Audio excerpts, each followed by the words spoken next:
during the height of that moment when it was happening, we would say that this is unequal and unjust. I'm saying in Israel that still happens right now. There's admissions committees in places like the Galilee, where they decide whether you can move in based on whether you meet the social and cultural fabric of the neighborhood. That's Like crazy. literally the same thing that was happening in the United States during Jim Crow.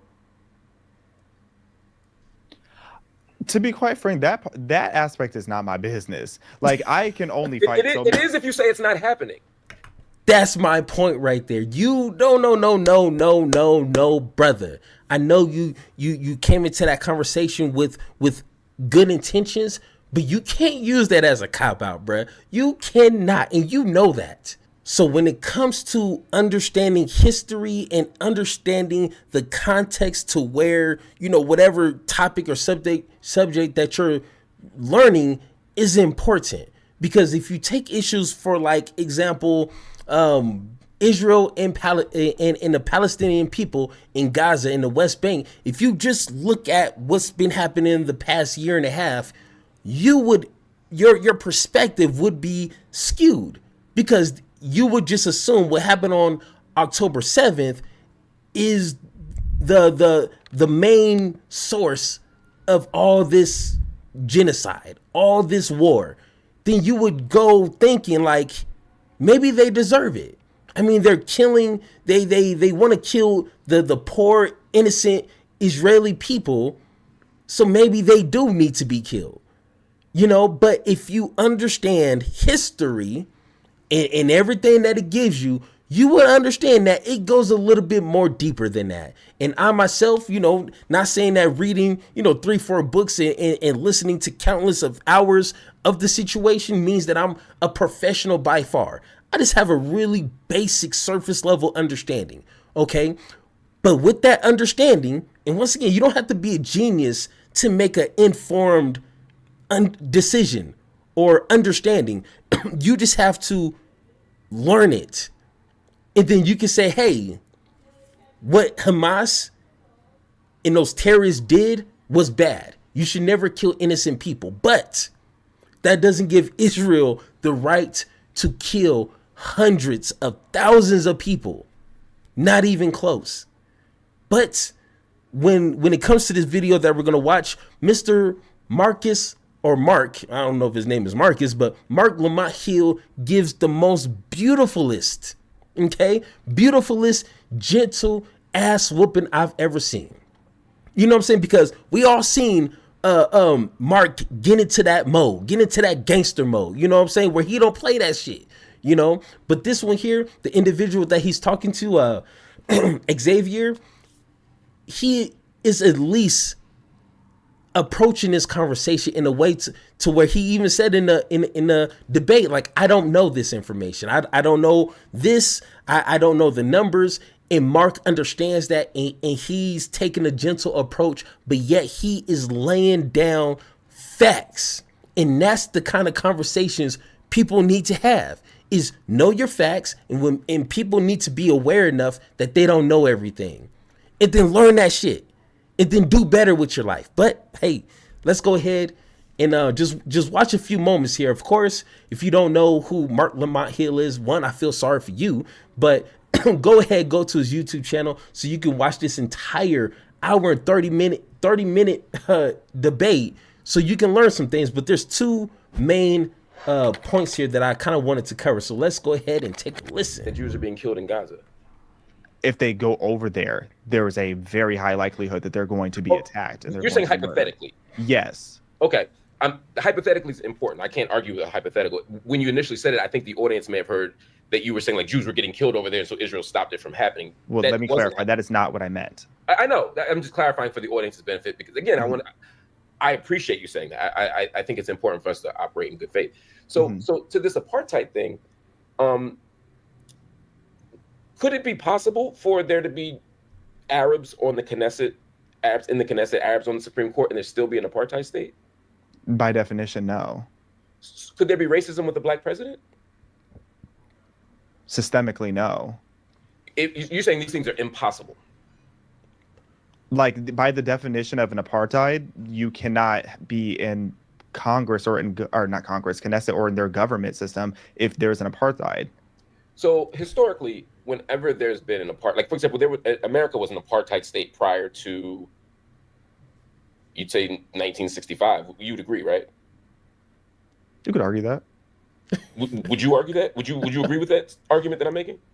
Yeah, I mean, I would have to look at the Webster's dictionary definition of an apartheid, but yes, essentially, yes, black people had less rights. Yeah, or during fewer Jim rights. Crow. I mean, during Jim Crow, clearly America. Yes, yes. Sure.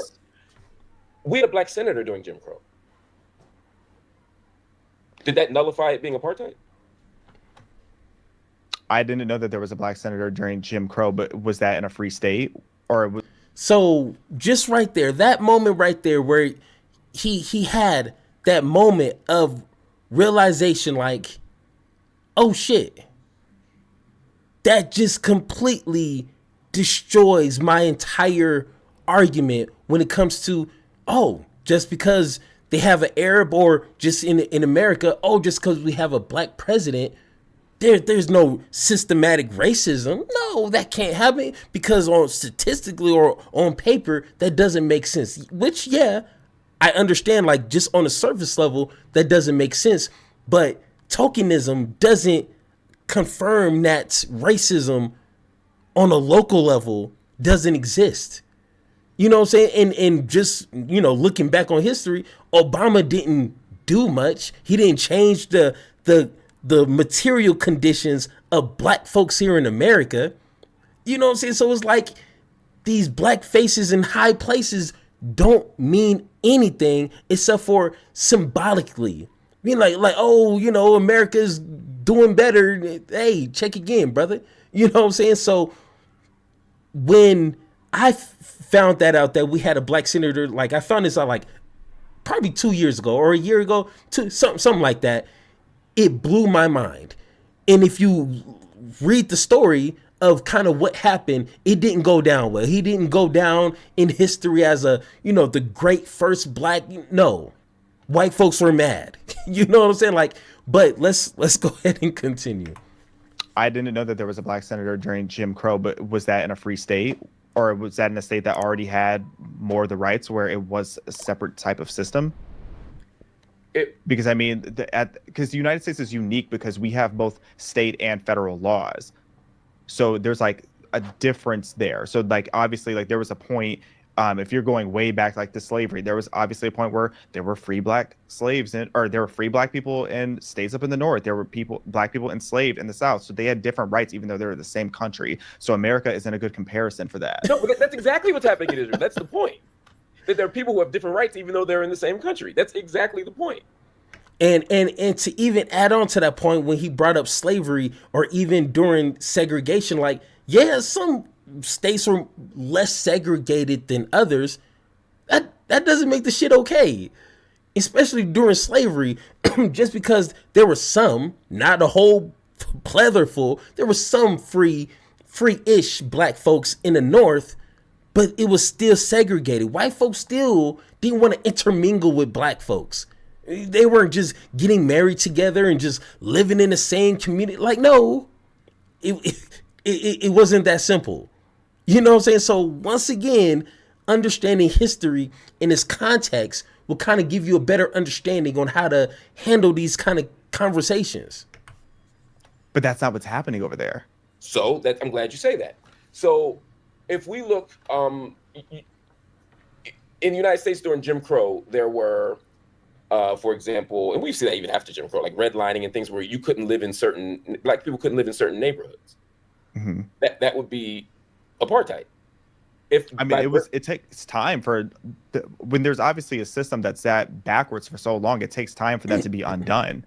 Yeah. No, I'm agreeing with you, but I'm saying during the height of that moment when it was happening, we would say that this is unequal and unjust. I'm saying in Israel, that still happens right now. There's admissions committees in places like the Galilee, where they decide whether you can move in based on whether you meet the social and cultural fabric of the neighborhood. That's like crazy. Literally the same thing that was happening in the United States during Jim Crow. To be quite frank, that aspect is not my business. Like, I can only fight. It is if you say it's not happening. That's my point right there. You no, brother. I know you came into that conversation with good intentions, but you can't use that as a cop out, bruh. You cannot, and you know that. You know what I'm saying? Watching this interview, I feel like you're a very informed individual. You cannot use that as a cop out. Hey, that's none of my business. But your platform, or you create content in defense of what Israel is doing to the Palestinian people to a certain extent. Like you got to take the good with the bad. Hey, we can't just sing praises and not point out the terrible shit that they're doing that we wouldn't accept here. If you wouldn't accept that here, then why would you assume they would accept that there? Oh no, that's none of your business. Well, unfortunately, you shouldn't be in that conversation then. I mean, I don't know. Call me crazy, but you can't cherry pick the good things to bolster your argument. You can't just say that, oh, that's none of my, well, maybe the entire thing should be none of your business. That simple. All right, let's go. Let's go to the next one here. That's at 40-50. 40-50. And 40-50 right here. I'm not saying that in that regard. I'm saying where people were trying to make it seem like the Palestinians were all black and trying to make it seem like all the people in Israel were white. That was what people were trying to make the narrative into online. And a lot of black Jewish people that I spoke to out there were extremely frustrated by that narrative. Yeah, no, I would be frustrated by I'm frustrated by that narrative because it's just not accurate. This isn't about black versus white. For me, it's about colonizer versus colonized. It's about imperialist versus, the victims of imperialism. Mm-hmm. The Jews were there first, so I don't understand the narrative that they were the colonizers. All right, so before we get to that, I like how Marc kind of zoomed out of that narrow conversation of black versus white. Not everything has to be black versus white, even though sometimes statistically that's what it is. But to get a better conversation with people that would just hear something about black and white and their brain would just shut off. Trust me, I have plenty of conversations. Sometimes if you can zoom out of that and just say, this is right versus wrong, not black versus right, just simply right versus wrong. And in this situation that Marc is about to explain, it is literally right versus wrong. It has nothing to do with color. So when you can base your conversation off of that, they can't use the cop out of, oh, you're just race baiting, or oh, you're just trying to, the oppressor and the oppressed. Like, no, this is a lot more simple than that. Wrong versus right. And I love the way he breaks this down. They predated the Arabs by like 2 millennia. So what percentage of Palestine, and I'm not putting you on the spot, I mean, just roughly, I'm not asking for like a almanac number, but at the turn of the 20th century, what percentage of Palestine was Jewish?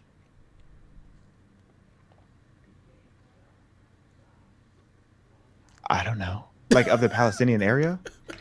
Okay, and from the information that I read, and like I told you, I read a few books. It doesn't mean I know all, but it was, from what I read, 6 to 8% of Jewish people there before the Balfour Declaration, before they start literally shipping hundreds of thousands of Jewish people to that area. So, I mean, I'm not a scholar myself.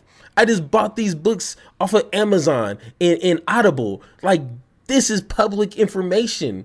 If you're going to, harshly defend a position, at the least, know a little bit of information. Yeah, in all of that region, right? Are you saying Palestine like as in Israel, or are you saying just like Israel, the Palestinian territories? Israel didn't exist yet. Can you get what I'm saying? Repeat the question one more time? All right. At the turn of the 20th century, there was this place called Palestine, right?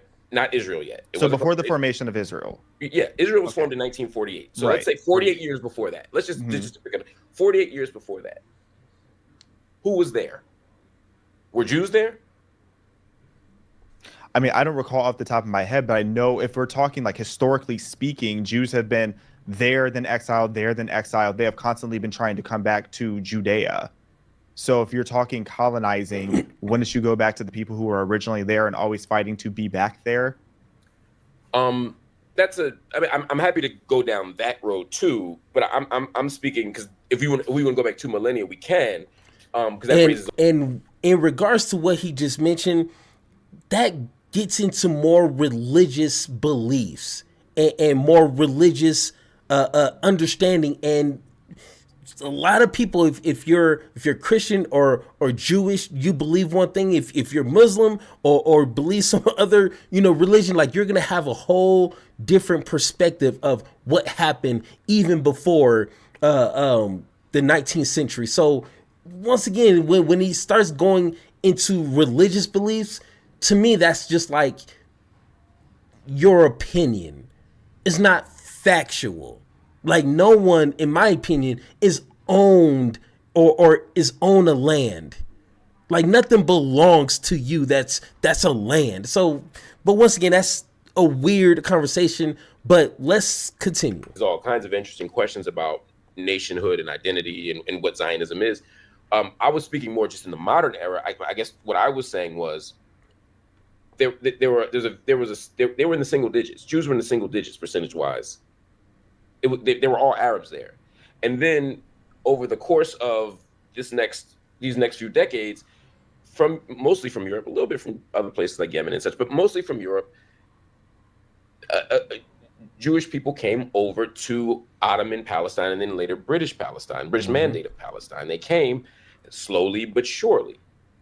By 1948, there were a large number of people there, right? But Palestinians lost their land. Palestinians lost their homes. Let me make it even more simple. 750,000 Palestinians were kicked out of what is now Israel. You agree with that? Majority of them left by choice, is my understanding. Where are you getting that understanding from? Just the research I've done. Like, I'm not going to sit here and pretend to be a historian. You got the wrong person on here if you want a historian. Call Ben Shapiro for all that. But as far Shapiro's not a historian either. He plays one on TV. He's a lawyer. But okay, ate him up. You didn't have to do him like that. I had to.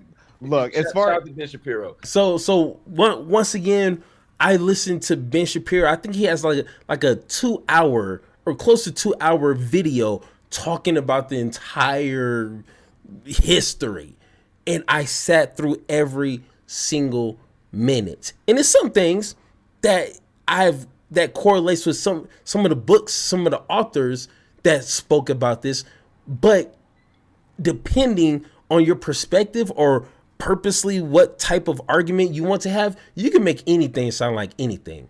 That's why when it comes to educating yourself on situations like this, listen to a broader collection of people other than people that support your side.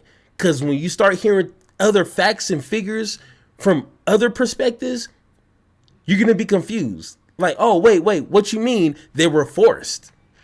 And I wish I had my notes brought up, but Mark is right. Like, a lot of them were forced out. And a lot of them were swindled, saying, hey, once this war is over, you guys can come back. And that never happened. Read it. Hey, guys, come on now. Yeah, I'm not a history tip, but read it, damn it, Like, I'm not going to pretend and sit here and act like I know every single percentage of every single thing. No, I have read extensively. I do my best to try to be objective. I do my best to try to read what both sides of the aisle are having to say. And I'm not going to also, let me be clear, like, the formation of Israel wasn't a clean operation either. There's no nation that forms that is a clean operation. So what I'm not about to do is sit here and defend things or argue about things that happened decades before I was born. Again, my focus and my content, if you look closely at the content that I make about Israel, it is about what is happening now. It is about what's been happening in the last couple years. I'm not about to argue about what happened a century ago. That wasn't my business. And to add to that, and like I said, if you guys want to watch this entire thing, go to his channel, watch it, take notes. That's what I do every time in situations to where, like, Mark or Mehdi or someone that is credible, I literally take notes while I'm watching a video.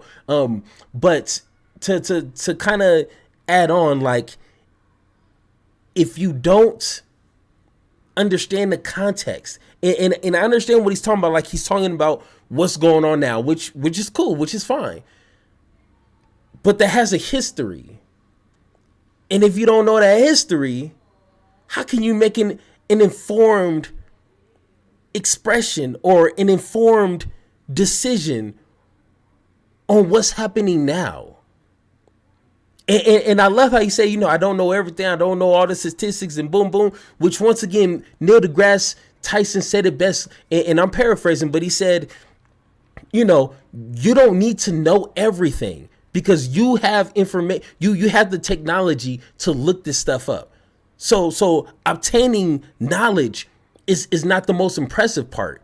But what we should be, and this is what I'm paraphrasing, is what we should be looking at is people's perspective once they see the information. That is what's should be like acknowledged, is people having the information and making their perspectives from that. And that is what's important.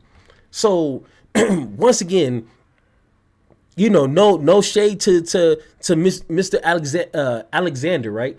You don't have to know everything. You know what I'm saying? It'd be good if you knew things at the top of your head. Cool. But once you're faced with new information, then what are you going to do then? And when it comes to humbleness and being humbled, sometimes that's the best teacher. Trust me, I done had plenty of conversations about religion, about politics, of shit that I didn't know, and I would go look it up later and was like, damn, I was wrong, bro. I was wrong, and I never will again unless I know my shit from A to Z. I would never say this is what it is. I would say this is my opinion, and if I'm wrong, let me know. You know, with actual factual information, not this made up shit that a lot of people do. But what you decide to do with that information is going to be what's most important. So that's simple. But once again, guys, if you guys agree or disagree with anything I said in this video, let me know in the comments down below, or hit that Discord link so we can have that one-on-one talk. And like always, let's have that conversation.